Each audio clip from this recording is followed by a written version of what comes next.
Hello, everybody. Sort of doing this a bit off the cuff. Surprisingly quick. You're probably going to hear mouse clicks and stuff in the background. I'm quite late to the party, considering other people have written about it and talked about it. But those people, this is their job to do such thing. For me, it's not. My voice is probably going to get louder and quieter because I'm using the microphone quite weirdly for a change. I'm using it like an actual microphone in hand and stuff, like I'm on stage. I have spent the first 40 seconds not really talking about the topic at hand. I wanted to talk about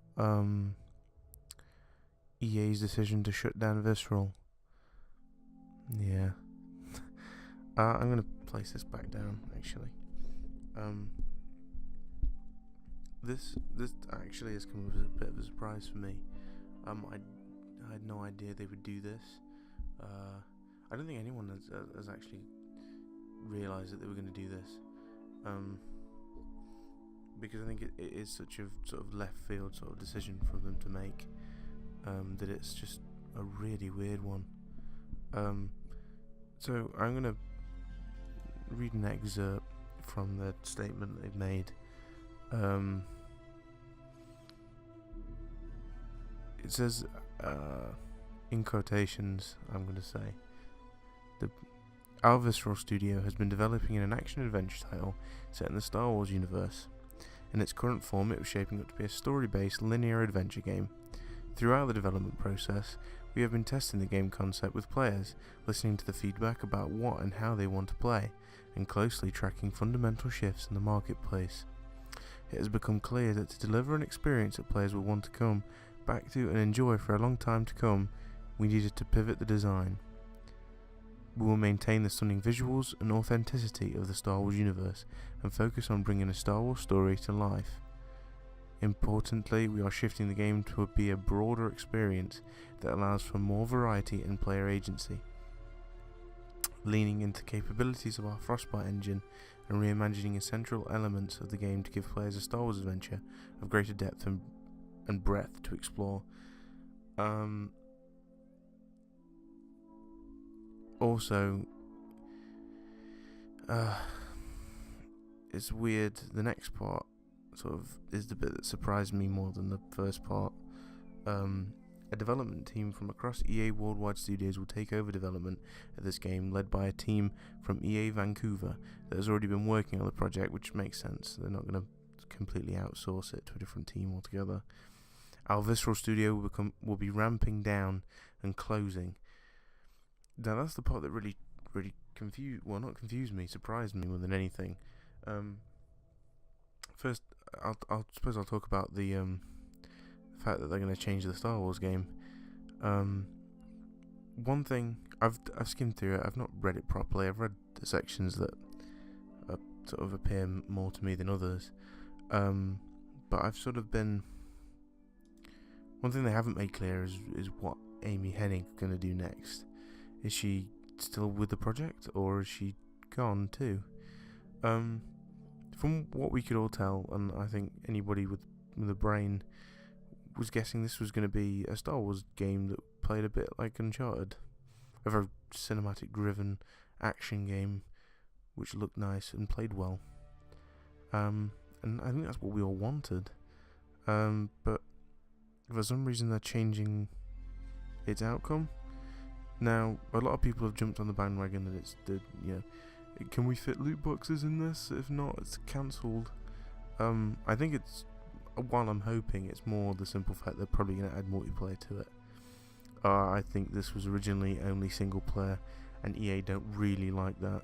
If it's EA kind of like both single player and multiplayer, or just multiplayer. And I feel like that was been the problem.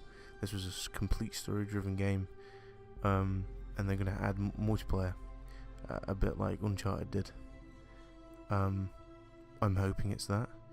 The other option is also that maybe they didn't like the fact that they were just making an action-adventure game fully scripted, in set pieces and small areas, and they might change it to being a full open-world action RPG. Which I don't want. I don't want that I would have liked a really good story-driven action game in the Star Wars universe. I know I'm not, everybody in the universe, but I feel like they had a great director on board with Amy Hennig to do that. Visceral are a good team. Dead Space is fantastic. It's a great shooter and a great horror game. I know it doesn't really fit into an Uncharted game, but it had a good team, it had a great director, and it made sense, and it was probably going to work. Whether or not it was actually going to be good, I don't know, but that's not the point. The point is that it's changing without us ever knowing what it was going to be. I think EA's been quite weird about how publicly they've I suppose they have to be quite public when shutting down a major studio, but with how sort of half-arsed the reason as to why it's sort of changing, and I think that's the major problem with it. I really hope it's not going to be a complete tonal shift and the single player is completely dulled down.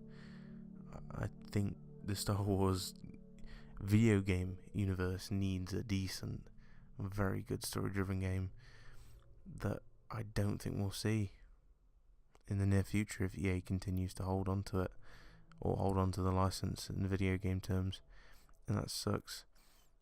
Battlefront 2 looks to have an okay story.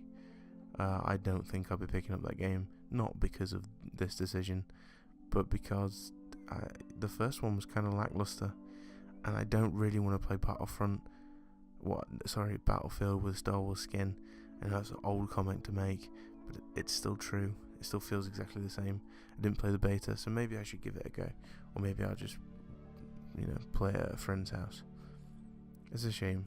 I liked Battlefront 1 and 2 before, and I kind of liked the last Battlefront. Just didn't really have any longevity. But yeah, I feel sorry for Visceral. This is some old Dead Space footage in the background from when I did 2 episodes of a Let's Play. Dead Space was good. Dead Space 2 was okay. Dead Space 3 sucked. Thanks EA. Once again. I'm not usually on the hate wagon for EA, but tonight this has really bugged me.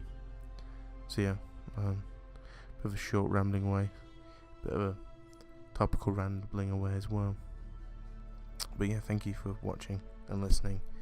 Wonder if this new style of holding a microphone is going to work for me. So yeah, that's not why I did that. See ya.